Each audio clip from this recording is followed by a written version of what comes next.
Chapter 37, Biologic Response Modifiers.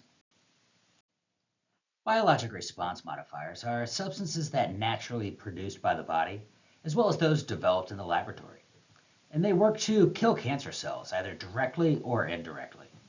In the case of targeted therapy, they directly kill those cancer cells, while indirect therapy stimulates the body's own immune system to attack them.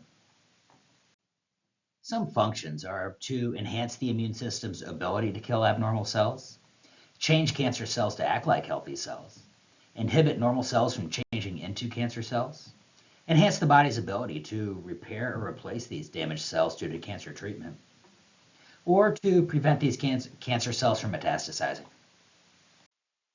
Interferons, these are proteins naturally occurring within the body that are produced in the laboratory. They work to slow the growth of cancer cells, cause cancer cells to act more like normal cells, and some even stimulate certain white blood cells to fight cancer. Types would be a type 1 that includes interferon alpha and beta, while a type 2 includes interferon gamma.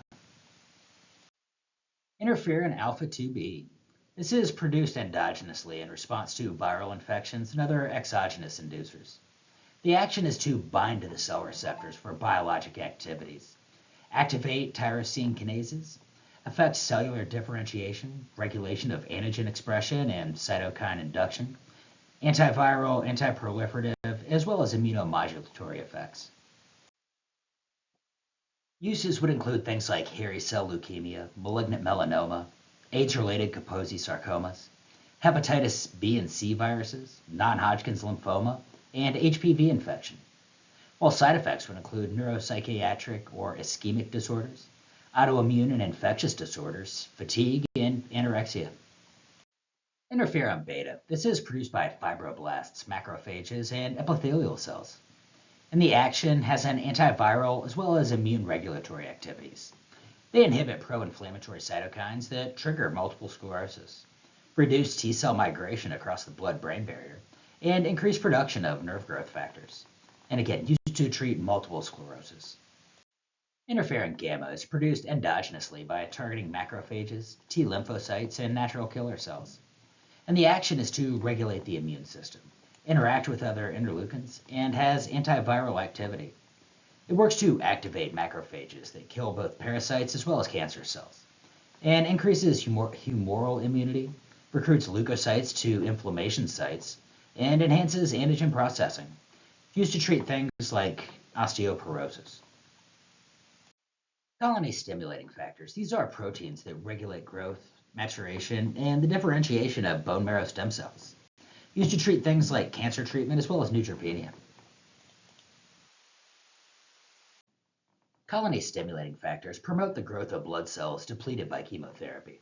They also decrease the length of post-treatment neutropenia, permit the delivery of higher doses of chemotherapy, reduce bone marrow recovery time after bone marrow transplantation, enhance macrophage and granulocyte tumor, virus, and fungus destroying ability, as well as prevent that severe thrombocytopenia and myelosuppressive chemotherapies.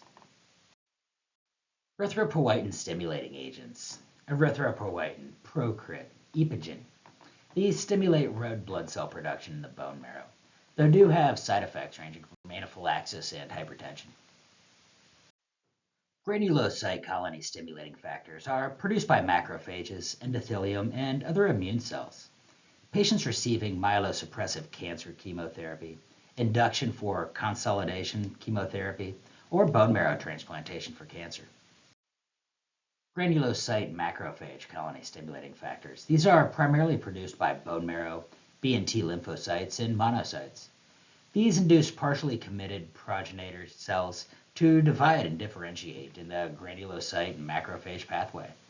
They also promote the proliferation of myelomonocytic and megakaryocytic, as well as erythroid progenitors.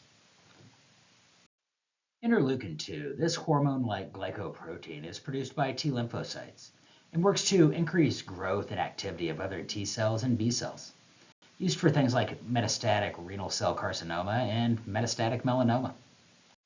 In the case of interleukin-2, the side effects would include things like capillary leak syndrome, multi-organ dysfunction, hyperglycemia, metabolic and respiratory acidosis, electrolyte imbalance, and renal and hepatic toxicity. Aldesleukin, IL-2, is produced commercially through a recombinant DNA technology. The FDA approved this for treatment of metastatic renal cell carcinomas, as well as metastatic melanoma, by inducing proliferation and differentiation of both B and T cells, along with other cells involved in the immune system. Side effects and major black box warnings would include cardiac disease, coma, capillary leak syndrome, infection, and pulmonary disease.